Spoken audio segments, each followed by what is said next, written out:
Half a day students, I am Governor Lou Leon Guerrero. You all have been through a year of big changes.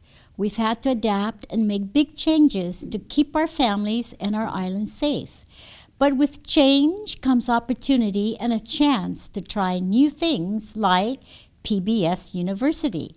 While Lieutenant Governor Josh Tenorio and I will continue to do our part to keep our island safe, you students have a part to play as well. Your part is to keep learning and to keep up with your lessons. That's why I am happy to see you here ready to learn with PBS University. PBS University is a way to bring a continuous educational curriculum to you while you stay safe at home during this time. To help you keep up with your studies, we asked our friends at PBS Guam and the Guam Department of Education to put together this episode. Thank you for doing your part and have a great lesson.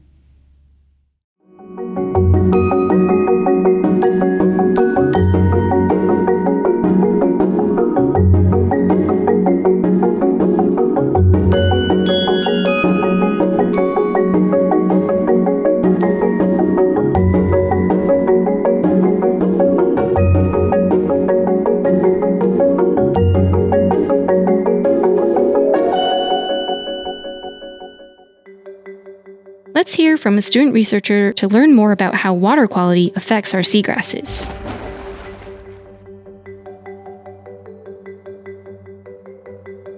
Hello and half a day. My name is Mary Jubilaine Remetira, and I am a student studying civil engineering at the University of Guam. I am currently funded by the National Science Foundation, GECO Ecosystems Collaboratorium for Corals and Oceans, or the Ep4 program.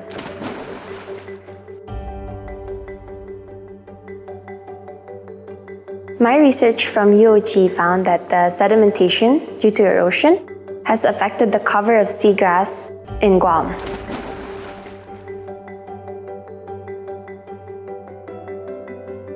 So my research question is that I wanted to answer how water quality factors affect seagrass cover in Achang Bay, Guam, and how does these factors interact with each other. And for the research process is we used remote sensors to collect data for dissolved oxygen, salinity, temperature, and irradiance, and we placed them at different parts in the water to collect the data, and the data we extracted in the lab to analyze.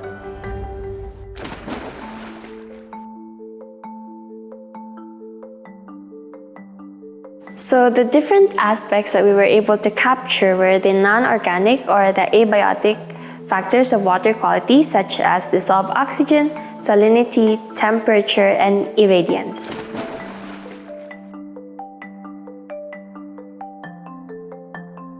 Seagrasses are affected by variations in the environment, such as temperature, sunlight, and the tide. Here, the seagrass appears light brown because it was likely sitting out of the water, exposed to the sun during a very low tide. This sun exposure can expose the seagrass to UV radiation and dry it out. Rainfall can also affect how salty the water is or how many nutrients or pollutants wash into the sea. As climate change alters our weather patterns, changes in our seagrass is likely to occur. Extremely high water temperature can stress out the seagrasses too. So, where there is a lot of nutrient pollution, a lot of algae and epiphytes may grow on the seagrass. This can reduce the amount of sun the seagrasses receives. Since the seagrass is not able to photosynthesize as much, it may not produce as much oxygen, resulting in low oxygen stressful conditions. So overfishing is also involved here because fish can help control epiphyte levels. So by eating epiphytes, large fish population can help prevent seagrass from being overgrown with epiphytic algae. In turn, when there is more healthy seagrass, there is more habitat to support fish. In this way, the seagrass and fish populations are connected and affect one another.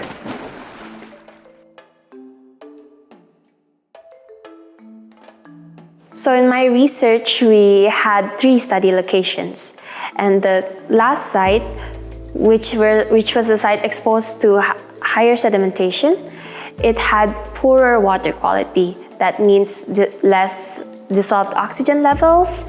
It had fluctuating salinity, and the temperature was much higher compared to the other sites.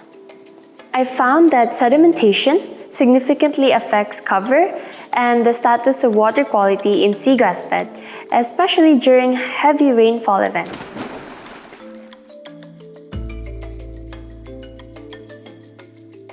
Seagrass beds forms extensive horizontal rhizomes in an area. Therefore, they are able to support the ecosystem, serving as protective habitats and food sources for many fishes and invertebrates. So from a cultural standpoint, by helping sustain our fish population, it keeps our traditional and non-traditional fishing practices alive and well. Also, the endangered green sea turtle, or the hagenbeti, was also seen feeding on seagrass blades. Due to how they are formed, seagrasses act as stabilizers to rough sea conditions, as well as buffers to sediments and nutrients, aiding in the survival of our coral reefs.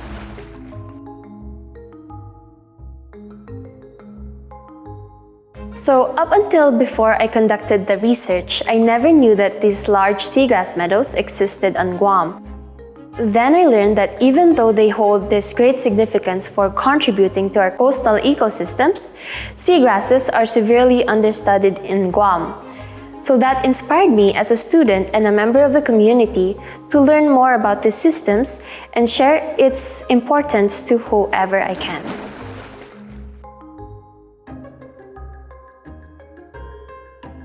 So as with a lot of biological systems, there are multiple factors that interact in a complex manner that affects seagrass cover and water quality. Thus, it is necessary to have additional or more water quality factors like nutrient measurements. It is also important to study hydrodynamics, or how ocean current and the river flow discharge interact, that are unique to each area on Guam. Ideally, it would be nice to set up a long-term monitoring program to further understand the bigger picture, and so we could also able to make out the crucial differences.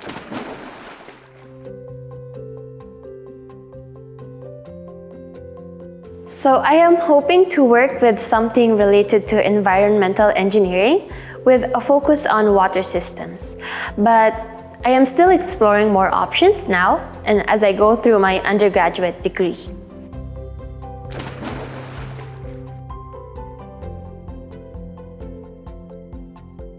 So it was so fun finding fishes trying to avoid us on fieldworks. It was also fun finding some organisms while looking through the seagrass. But the challenging thing was that when the tide went down, we had to sink through the muddy sand, which was really hard to walk through.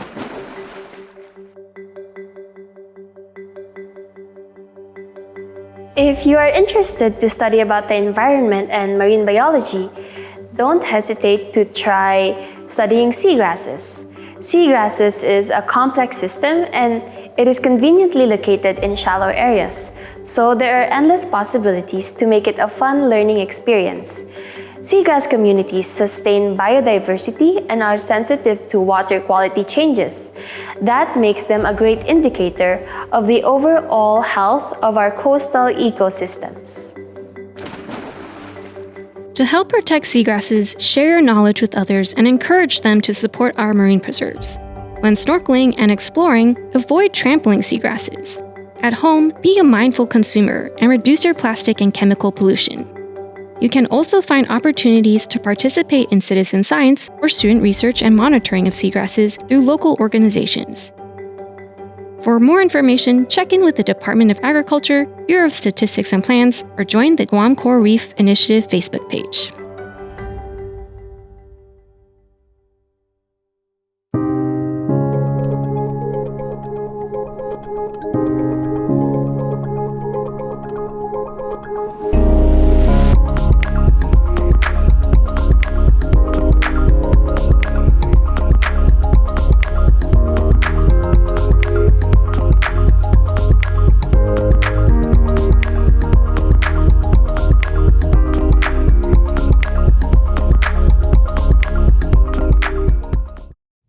Hafa students, I'm Lieutenant Governor Josh Tenorio. For more than a year now, you all have continued to wash your hands and watch your distance from others, and you've done a really great job wearing your masks. We know your parents and guardians have helped you to make these changes to keep yourself and your community safe. As Governor Leon Guerrero said, we are happy you are here. We want you to continue to learn and sharpen your skills with the help of PBS University. This program is the result of a collaborative effort. We couldn't do it alone. I'd like to thank the teachers and support staff of the Guam Department of Education and PBS Guam for their work and their commitment to our students. I'd also like to thank you students for participating at home. To your parents, I'd like to thank you for taking an active role in your child's education. We are all eager to return to a time when all of us can share and study together in person. Until then, we hope you learned something new from this PBS University instruction.